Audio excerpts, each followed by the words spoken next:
我的部落有一座山啊，那座山其实是阿美族的一个发源地，叫吉兰山。但是这座山呢，其实相传是在几千年前祖先登陆之后，然后登的那一座山，然后我们称它为圣山。那这座山呢，据说在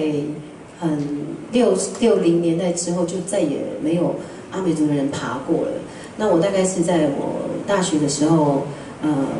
去爬了这座山，那海拔大概3000多公尺。然后爬完这座山的时候，下来的时候呢，写了这首歌。原因是因为，就是这条路很崎岖哦，就是依照我们这么看起来很像都会的小姐哦，要爬那个山，要穿那个阿米古祖妈妈那个雨鞋，还要戴袖套这样子，就很困难的爬了那座山。然后登顶的时候就掉下眼泪，因为我才觉得说。我很怕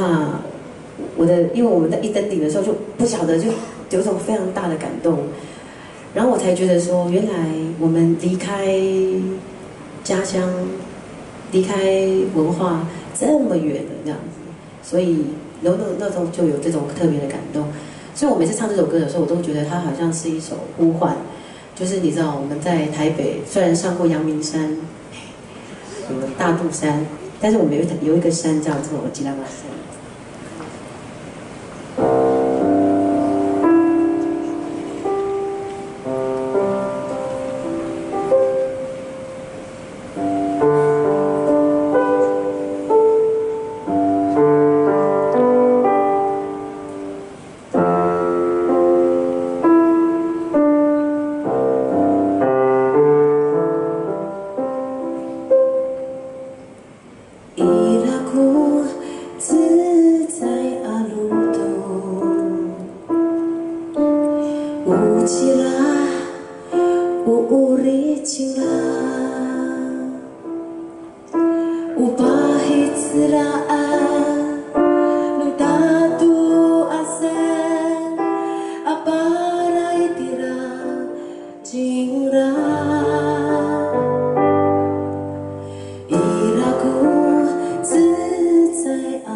自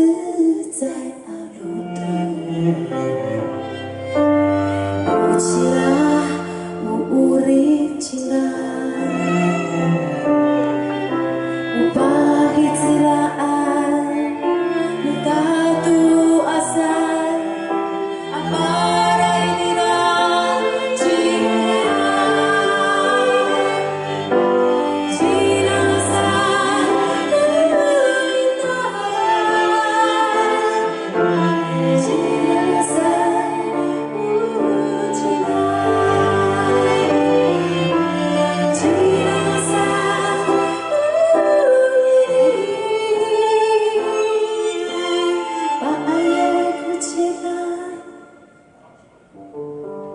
Lucirala